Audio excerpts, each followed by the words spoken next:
O tempo é um juiz muito rigoroso. Por isso, seu trabalho precisa ser criar valor resistente ao tempo. Imagine encontrar um caderno antigo, esquecido atrás de um estante, depois de ter caído sem alguém perceber. As páginas dele estão amareladas, cheias de anotações, falam de acontecimentos de muitos anos atrás.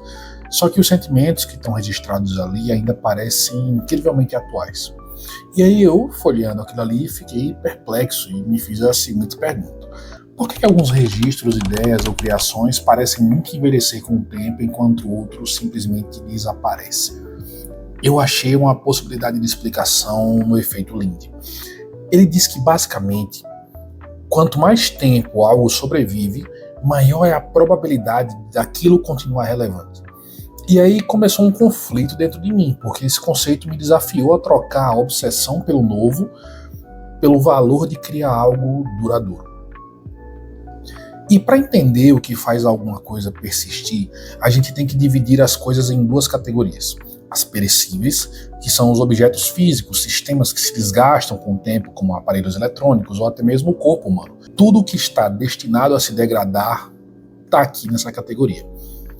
E os não perecíveis, que são ideias, histórias, tecnologias que sobrevivem porque carregam verdades universais. Por exemplo, uma cópia específica de um livro, ela pode se deteriorar.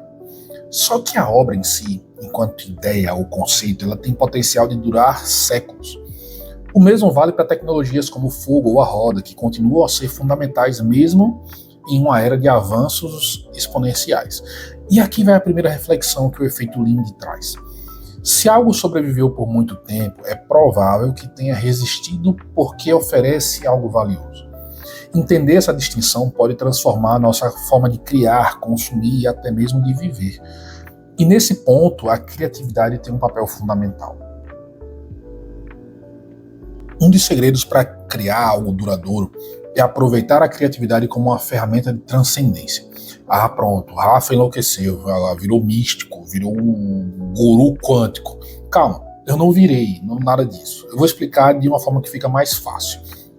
A criatividade, ela não só cria o novo, mas ela também reinventa e conecta o antigo ao presente, ou seja, ela transcende o tempo, por isso a questão da transcendência. O tempo vira um fator irrelevante ou até mesmo benéfico para ela.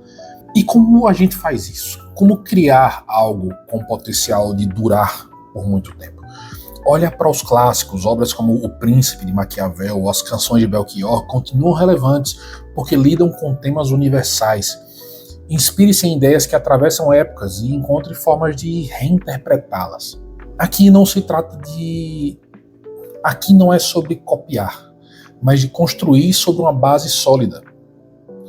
Não é que você vai pegar aquilo e você vai fazer igual. Você vai analisar essas obras que duraram, que perduram por muito tempo, desde os tempos antigos, e você vai ver o que foi feito sobre elas, em cima de que base elas estão. Registre suas ideias. A memória é falha, mas os registros, eles duram. Ferramentas como o Obsidian permitem capturar pensamentos e conectá-los de forma dinâmica, criando um repositório vivo de criatividade. Cada ideia é uma semente que ainda pode crescer. Terceiro, abrace o caos. Como Nassim Taleb argumenta, ideias antifrágeis, elas não apenas sobrevivem à incerteza, mas se fortalecem com ela. Permita que as suas criações evoluam com o tempo e com as circunstâncias. Pense aqui comigo. Desde Leonardo da Vinci até grandes pensadores modernos tinham um hábito em comum: anotar ideias. Todo mundo que já deixou um legado tinha esse hábito. Foi assim que eu resolvi começar a usar o Obsidian. Eu analisei essas pessoas, eu falei, o que é que esses caras faziam? O que é que os tornava geniais? Todos eles tinham um caderno, eles não tinham computador, eles não tinham uma ferramenta como isso ainda. Mas eles tinham ali suas anotações, eles usavam os meios que eles tinham para registrar, para anotar. Só que entenda que só registrar não resolve nada. Tem que organizar e tem que revisar essas anotações eventualmente. E isso vai te trazer alguns benefícios, assim como trouxe para mim.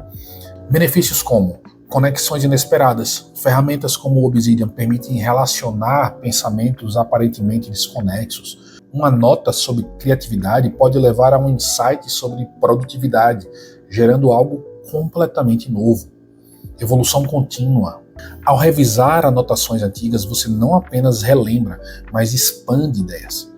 Uma reflexão breve pode crescer e se transformar em um conceito robusto. Flexibilidade sem desordem. Sistemas dinâmicos de anotações permitem a organização sem rigidez. Suas ideias fluem, crescem e encontram novas direções.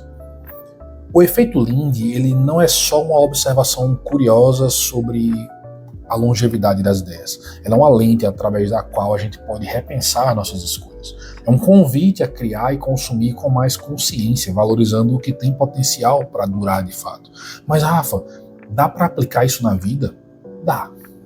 Eu vou te explicar isso em 3 passos. 3 formas de fazer isso.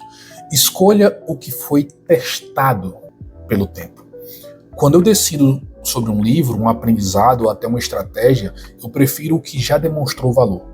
A cada 3 escolhas, opte por 2 que carregam a sabedoria dos anos. Crie para o futuro. Pense em como criações podem permanecer relevantes. Não foque apenas na moda do momento ou em temas e mensagens universais. Jeff Bezos disse: eu quase nunca recebo a pergunta o que não vai mudar nos próximos 10 anos. E essa é a pergunta mais importante, porque você pode construir estratégias de negócio em torno dessas coisas que são estáveis com o tempo. Coisas que não se deterioram com o tempo. Revise e evolua. As melhores ideias são aquelas que crescem com o tempo. Revisitar, aprimorar, expandir é parte do processo de construção de algo duradouro. O mundo moderno frequentemente nos empurra para o novo, para o agora.